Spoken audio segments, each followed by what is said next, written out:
Welcome back to the KOAM Morning News on Fox 14. Now in our 6 o'clock hour, we talked with Lori about who she is, what you do, and everything. And now we also discussed these, and we're going to find out exactly how to make this kid-friendly PB&J cookie. So welcome back. Absolutely. Thanks for hanging out with us. Absolutely. So let's get started. How do we do this? Okay, so it's pretty simple, and I love you say kid-friendly because it's kid-friendly, family-friendly, makes us all feel like a kid again, because who doesn't love a good PB&J, right? Oh, absolutely. And this is one that's going to be really inexpensive for you to make as well as simple. So literally 4 ingredients total.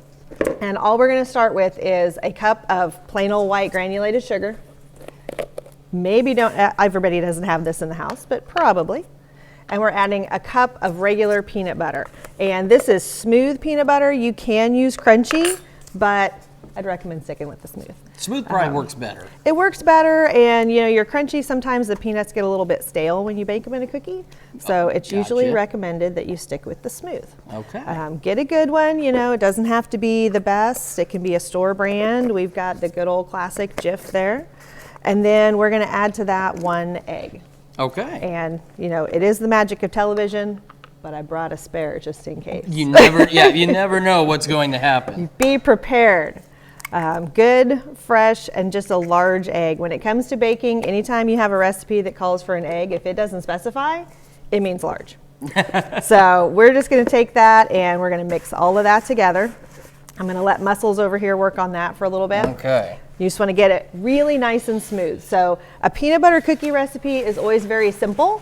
There's not a lot of ingredients necessary. It's one of your few cookies that, if you'll notice, there's no flour, there's no leavener, there's no baking soda, baking powder, anything complicated in this recipe. Yeah. So we're literally going to take those 3 ingredients to start with, and we're just going to mix them until they come together in a nice, simple dough. Okay. And then when it comes to that, we're going to take a cookie scoop, which this is probably the most complicated piece of equipment that we're going to use today. And you don't even have to use this. You can use a teaspoon or a tablespoon. You don't have to have anything out of the ordinary to really make these work for you. Okay. But I like to use a cookie scoop because it just makes them nice and even. And this is a smaller one than we use a lot of times because, again, these are pretty rich, these are pretty sweet. So when you come home from school and you want a little simple treat for the kids, we don't want it to be something enormous. We just want a little bite. So it's perfect. Okay.